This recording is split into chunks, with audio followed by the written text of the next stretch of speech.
Hello, and welcome to the second episode of Inspiring Chapters. Today, we explore the concept of duty in the words of Swami Vivekananda. In his discourse on Karma Yoga, Swami Vivekananda explored the concept of what is duty. He said, "It is necessary in the study of Karma Yoga to know what duty is. If I have to do something, I must first know that it is my duty, and then I can do it. The idea of duty again is different in different nations. It is also different amongst the individuals." After this, Swami Vivekananda explains the concept of duty through a story about a sannyasi boy. It is a beautiful story, and it clearly demarcates that duty does not have anything to do with your identity. It does not limit your personality. It cannot be defined as good or bad. So let us now hear that story. Swami Vivekananda says, "The only way to rise is by doing the duty next to us and thus gathering strength to go on until we reach the highest state." A young sannyasi went to a forest where he meditated, worshipped, and practiced yoga for a long time. After years of hard work and practice, he was one day sitting under a tree when some dry leaves fell on his head. He looked up and saw a crane and a crow fighting on the top of the tree. This made him very angry. He said, "What? Dare you throw these dry leaves upon my head?" And with these words, he angrily glanced at them. A flash of fire went out of his head. Such was the yogi's power, and burnt the birds to ashes. He was very glad, almost overjoyed at his development of power within him. He could burn the crow and the crane by a look. After a time, he had to go to the town to beg his bread. He went, stood at the door, and said, "Mother, give me food." A voice came from inside the house. "Wait a little, my son."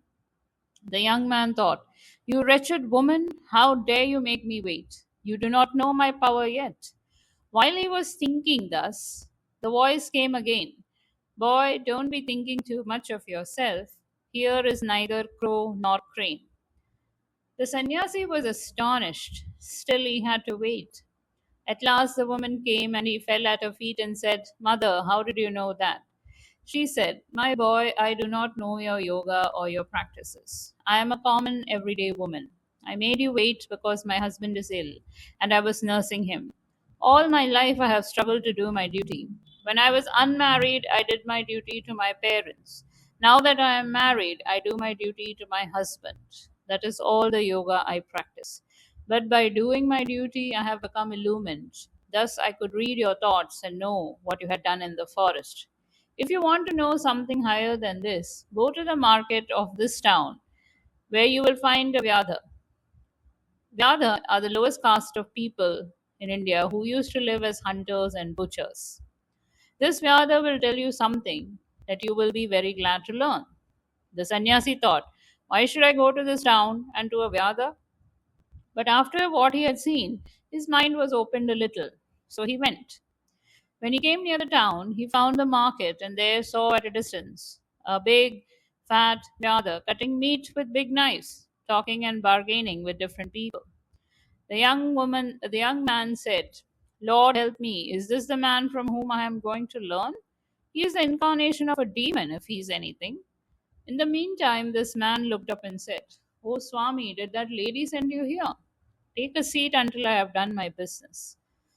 The sannyasi thought, "What comes to me here?" He took his seat, the man went on with his work, and after he had finished, he took his money and said to the sannyasi, "Come, sir, come to my house." On reaching home, the Vyada gave him a seat and saying, "Wait here," and went into the house. He then washed his father and his mother, fed them, and did all he could do to please them. After which he came to the sannyasi and said, "Now, sir, you have come here to see me. What can I do for you?" The sannyasi asked him a few questions about soul and about God, and Vyada gave him a lecture which forms a part of the Mahabharata called the Vyadha Gita. It contains one of the highest flights of the Vedanta. When the Vyada finished his teaching, the sannyasi felt astonished. He said, "Why are you in that body With such knowledge as yours, why are you in a Vyada's body and doing such filthy, ugly work? My son, replied the Vyada, no duty is ugly, no duty is impure. My birth placed me in these circumstances and environment. In my boyhood, I learned the trade. I am unattached and I try to do my duty as well.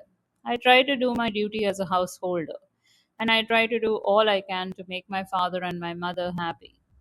I neither know your yoga nor have I become a sannyasi, nor did I go out into the world into a forest. Nevertheless, all that you have heard and seen has come to me through the unattached doing of the duty which belongs to my possession. There is a sage in India, a great yogi, one of the most wonderful men I have met in my life. He is a peculiar man.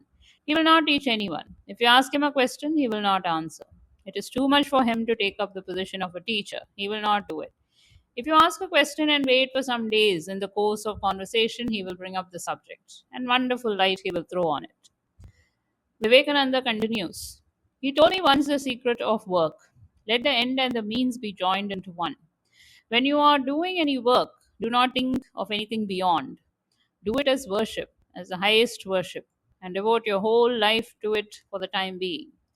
Thus, in the story, the Vyada and the woman did their duty with cheerfulness and wholeheartedness, and the result was that they become illuminated, clearly showing that the right performance of the duties of any station in life, without attachment to results, leads to the highest realization of the perfection of the soul.